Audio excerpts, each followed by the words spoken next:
Hi, this is Jenna. And this is Heather. And this is Conspiracies Unlocked. And today is our 1984 book by George Orwell. And we will be covering Chapter 2, Part 5. And before we get into it, let's do a recap of Chapter 2, Part 4. Heather, your turn.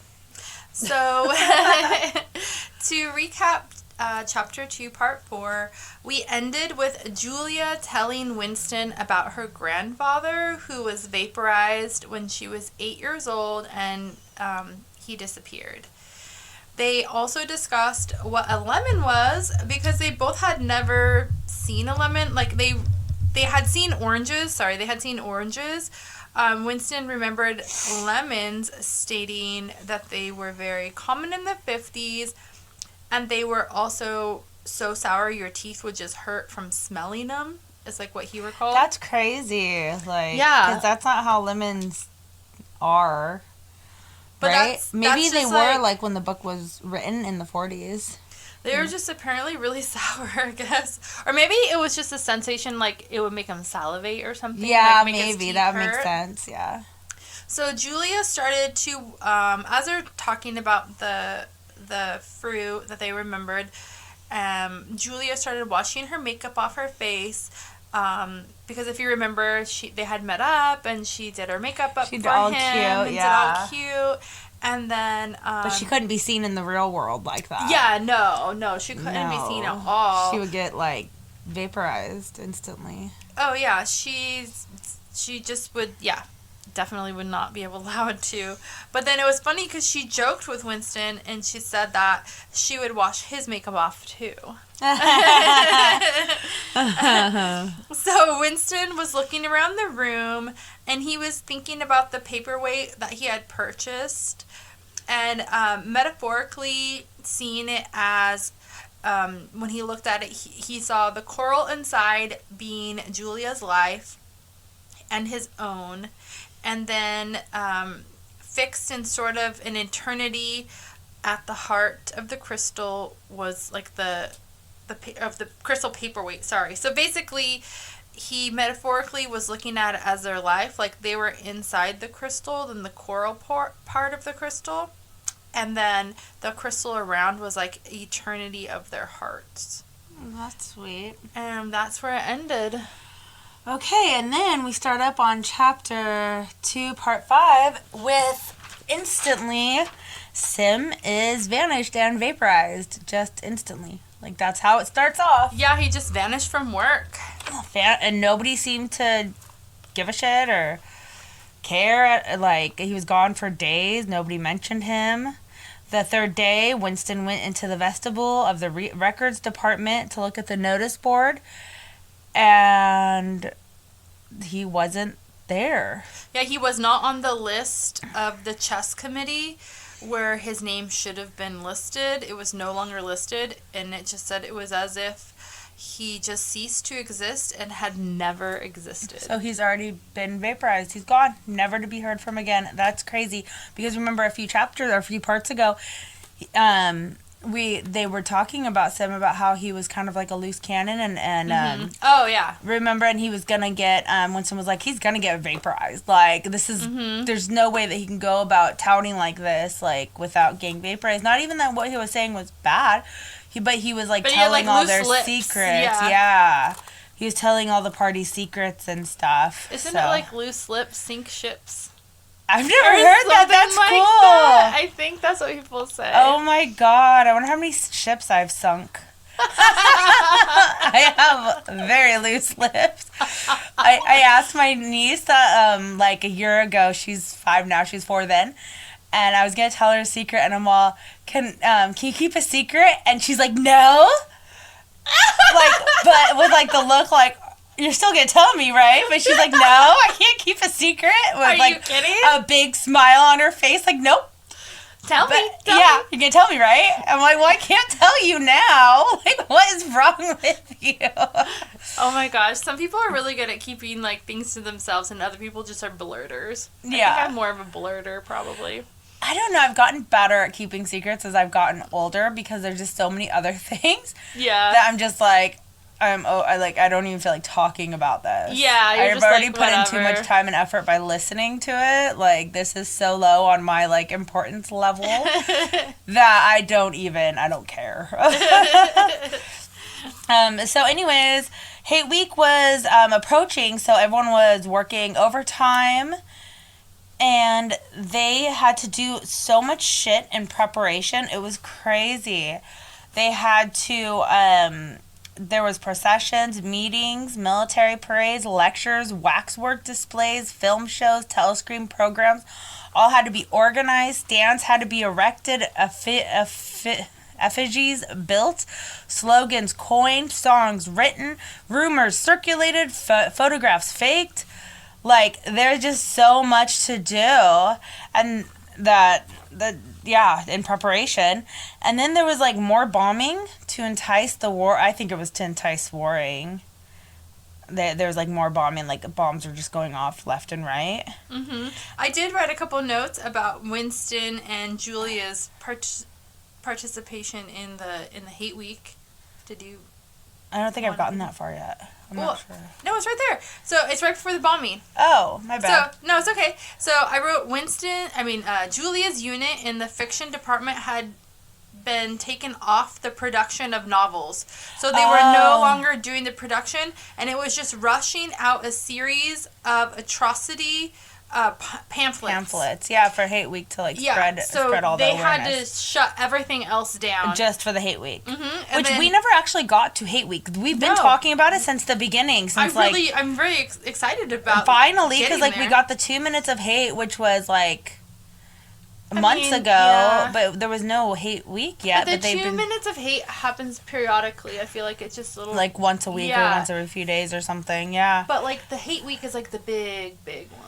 Yeah, which I thought we already did that. It's like I thought, spring break or something, you know? I don't know. They're like, or gearing it's like up for Hate Week, you know? It's like The Purge. You know that movie, The Purge? Oh, yeah. Where for, like, 24 hours, no crime is illegal. Oh, I watched that. Yeah, that was and so people would, like all the, like, really good, like, everybody. The Congress people or the political people would put up, would, like, pretty much lock themselves in a safe room.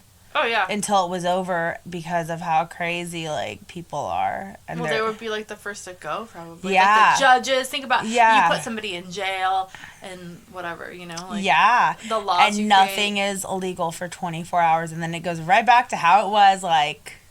Mm-hmm. Could you imagine if you had a friend of me and you tried to kill them and it didn't work, and the next day you have to just be like, what's up, dude? Like nothing sorry, happened. I tried to kill you. But sorry, I really attempted to kill you, but we had a great 24 hours, right? They'll be like, it's fun. all right. I'll get you next time. Right.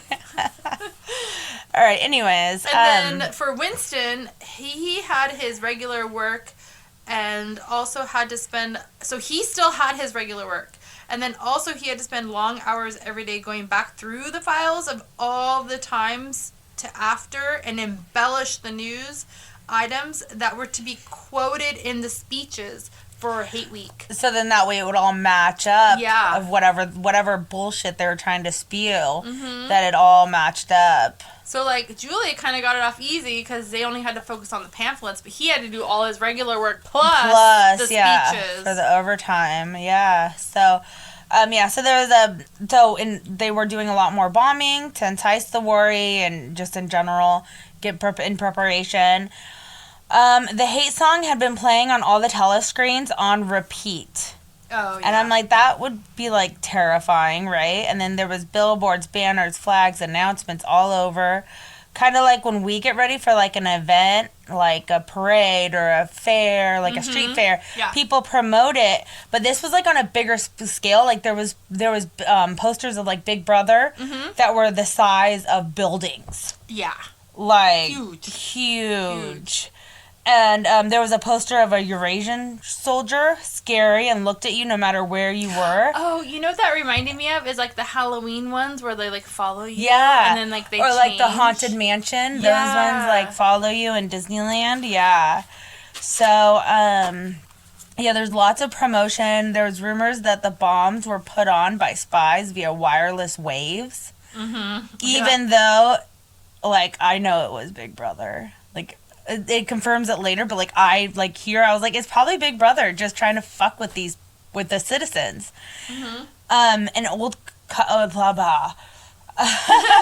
An old couple was accused of being spies, and their house was burned down with them in it. That's so sad. And they weren't spies because Probably not. No. If they made it that far, like, why would they all of a sudden try to start spying and then, like, just to get their house burnt down, too? That's crazy. Yeah. Not even just, like, vaporized, like, in the night where they just come and take you and then they kill you, however, like, whatever. Like, they, like, literally burned them to death. Yeah.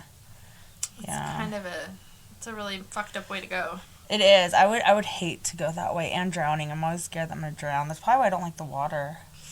Yeah. That makes sense why I don't like the water. I think I'm probably going to die either in the water or either in a car accident. You or me? Me. I fucking, the water, I'm freaking I almost out. drowned 3 times when I was little. Yeah, no, I never have, but I don't know. Like, legit. I hope however I go, it's quick. It's either peaceful and I'm old, I'm like 90 years old and I just go all peaceful in my sleep. Or it's like... No, I don't want to do that. Something totally like... I've seen too many people die peacefully in their sleep. Yeah, well, Heather works with the old people. Yeah, I do. And the thing is that they do live long lives and they have all their family and it is peaceful. But it's like, I don't want to do... I would rather just, like... Bam, be done. You know, die doing something exciting. That's what I was going to say. Jump out of an airplane and my parachute doesn't go. And then it's like I die, but at least that would be like 30 seconds of sheer fucking terror, like a minute or whatever. No, I want it to be so sudden. Like, if anything, I want somebody to shoot me in the back of the head with, I don't even see it coming. Like, I just want it to be, like, quick. God, we're so fucking morbid. No, but the thing is like, yeah, I mean, I wouldn't want to drown. I wouldn't want to suffer at all, but, like, who would? Yeah. Okay, anyways, so they were, Winston and Julia were able to go meet at the apartment 7 times in June. Yeah, I was just going to say that. I wrote it right here. 7 times, 7th meeting in June. Yeah, and it was so hot, and there were bugs just, like, everywhere. They were just, like, pretty much just open window, naked, just to try to get warm. And whenever you're that hot, you don't even want to have sex. I'm sure that they were just, like, lounging nakedly, like, just fuck this. And then not fuck you, because I'm not going to do that, but... Every time it says bugs, I just think of fleas because of the heat. I'm like, it's probably fleas. Really? I don't. Just kept thinking of fleas. I think of, like, the grub that Timon and Pumbaa eat in Lion King. No, these are, like, little jumpy little things, probably. You think so? Not, like, ticks and, like, I just think of all sorts of everything. Just, like, walls moving with bugs. I don't know. Maybe cockroaches. Yeah, lots of cockroaches. Like, those are big. That's grub. Yeah. I don't know. Yeah. I don't know. I just think fleas because of the heat. You looked at me like I was crazy when I was, like, the grub lives in wood, right? And it's, like... No, not... Well, it lived, like, under rocks or whatever. I don't know. Grub to them was just, like... random bugs they found. I think grubs aren't they like worm, like... Not like, in Timon and Pumbaa. It was like beetles and like all sorts of shit. Just whatever they found, they called it grub. Oh, grub like your food. I thought you meant like the name of the bug was called a grub. No. I know what grub is. Okay, yeah. Like. Okay. Anyways, they called it grub, though. But anyways, okay. So, now I don't even know where I was at. We were at the bugs and how they were just in the hot... but you know what's awesome, though, is that Winston stopped drinking gin all the time. Oh, yeah. And then he stopped shouting at the telescreen. He was just, like, he was actually, like, happy and content. And just knowing that there was an escape from reality and that he had Julia. He had something to go to, you know? Yeah. Like, something different than his, like, normal, mundane, every single day life that he can't escape.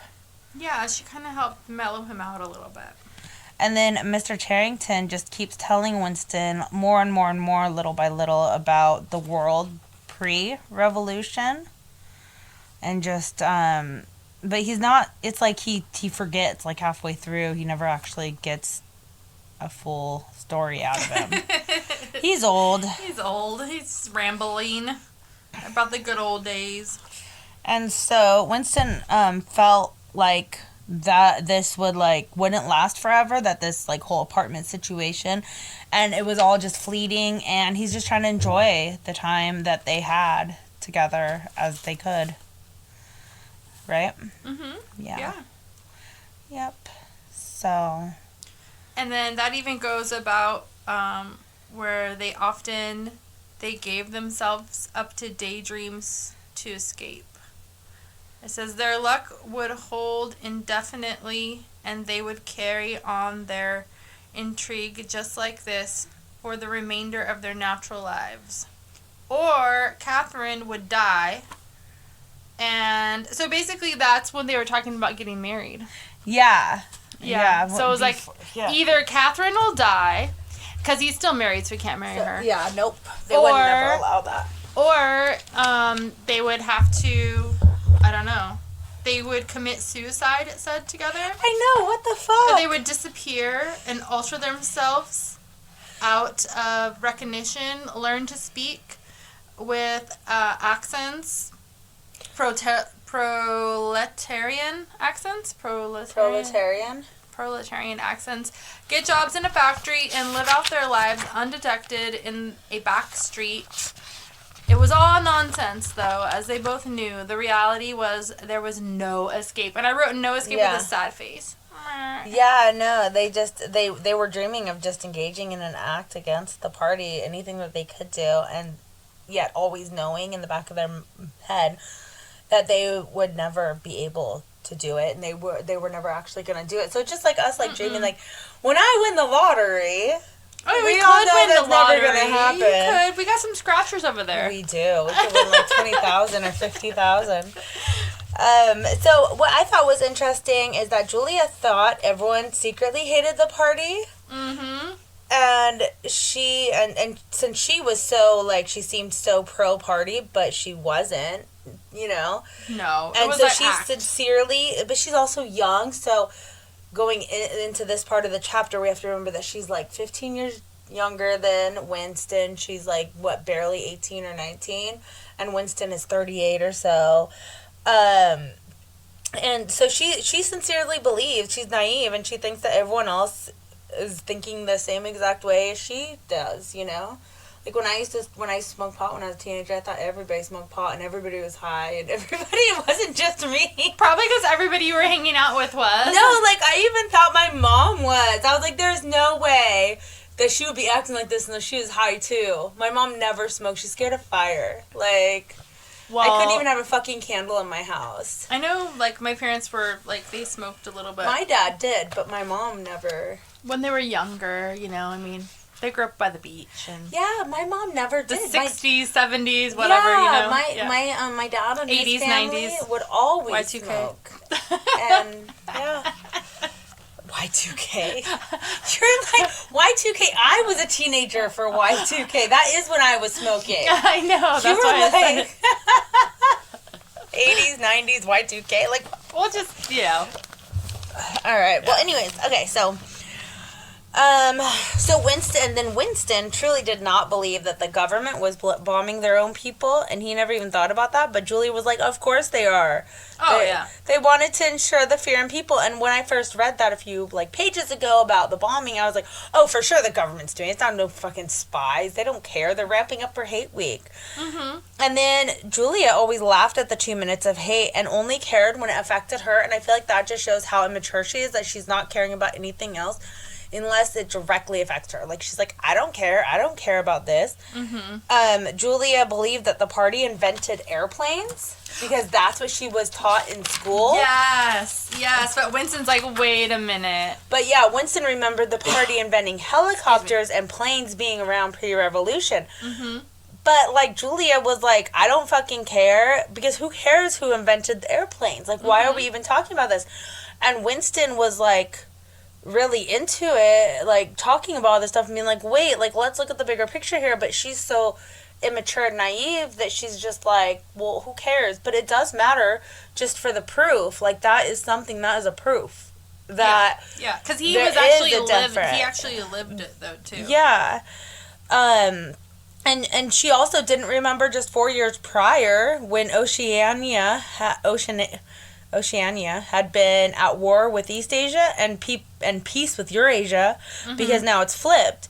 And so she thought that it had always been war with Eurasia and peace with East Asia, when it wasn't like that 4 years ago. Yeah, so they were just arguing and debating about it. Yeah, and she finally believed him, but she didn't care. She's like, war is war, and they're always at war. Like, what? Like, they're essentially brainwashing them, and she's, even though she's so anti-party, she just is going along with it. Yeah, well, she says, who cares? It's always one bloody war after another, and one knows the news is all lies anyway. Kind of reminds me of, like, now. Like, our news is all lies. Yeah, no, totally. And I feel like the more we get into this book, the more parallels I'm seeing. Because in the beginning, I was like, oh, this isn't how our world is. And the deeper we're getting in this book, I'm like, oh, fuck. It is. Like, there you go. Yeah. And just, Julia was just so aloof and emotionless unless it, like, directly affected her. Like I said, like, yeah. It's crazy, and there's like no way to prove the changes. The book says, already we know almost literally nothing about the revolution and the years before the revolution. Every record has been destroyed or falsified. Every book has been rewritten. Every picture has been repainted. Every statue and street and building has been renamed. Every date has been altered, and that process is continuing day by day and minute by minute. History has stopped. Nothing exists except an endless present in which the party is always right. Yeah, it's like you can't even ask any questions because the government's just going to be like, nope. No, that didn't happen. Look, it's right here, and it says this. So sorry, and there's no way to like prove any of that. Even though everybody knows that everything is altered. Yeah. So it's like even for today's times, like, it's obviously like no one is telling the fucking truth. They're telling pieces of the truth in order to like gain whatever side they're trying to gain for, you know? Well, yeah, whatever's gonna be benefit for their them. agenda. Yeah. Their agenda. Like, if you're on the right wing, it's gonna be like spun that way, or left, or independent, or whatever you're going politically. You know what I mean? They're gonna spin it the way that's gonna work for their audience and what they want to project. Not necessarily the truth, but or hey, we're gonna spin it this way. Yeah, maybe it is the truth, but it's not the full truth. You know, because they take snippets of like videos or talking or anything, and they'll just take out like a 30-second, not even 30, like a 3-second of somebody being like, "Fuck this." But then it's everywhere. They don't do like the rest of the person's thought. They'll just take a snippet of it. Yeah, which in context, it's totally fine. And yes, they did say that, but without the context, of course, it's going to sound fucked up. Exactly. So, anyways, Winston said that he wanted to start keeping the scraps of paper that he was told, like at work, what to change. And Julia was like, why? Like, what good would it do? You can't do anything with it.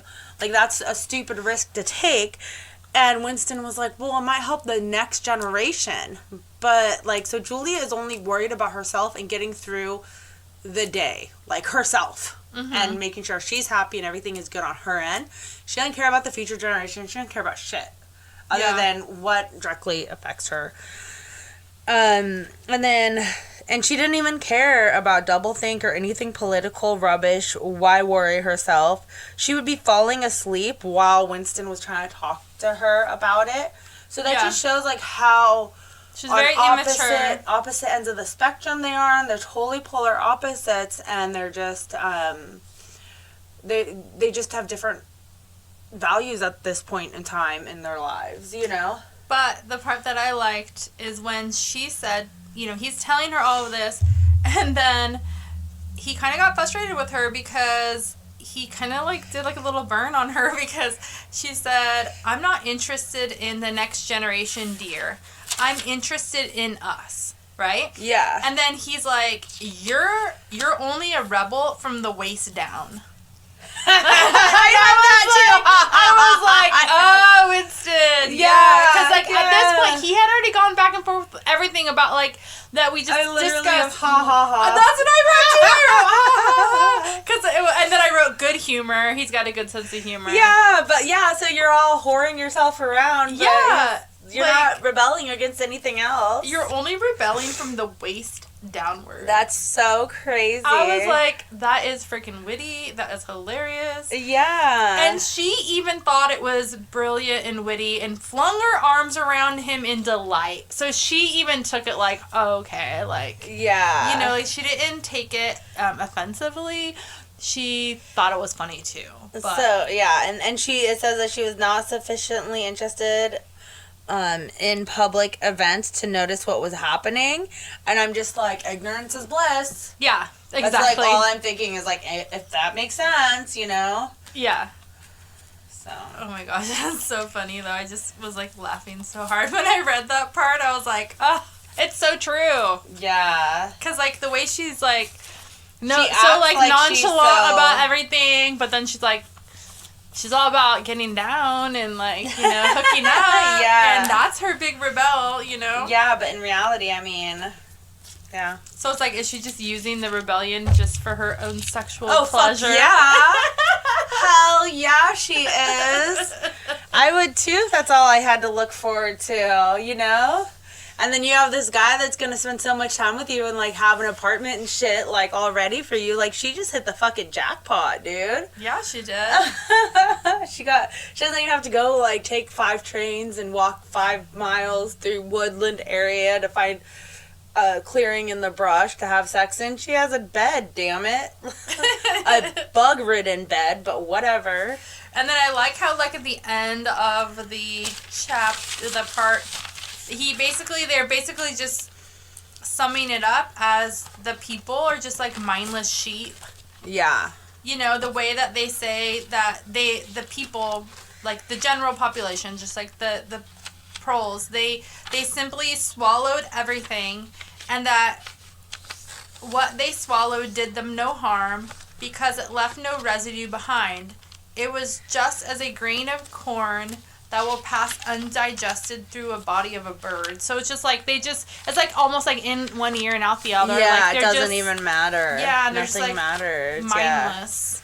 Yeah, and they just eat up everything and just... consumers of thought.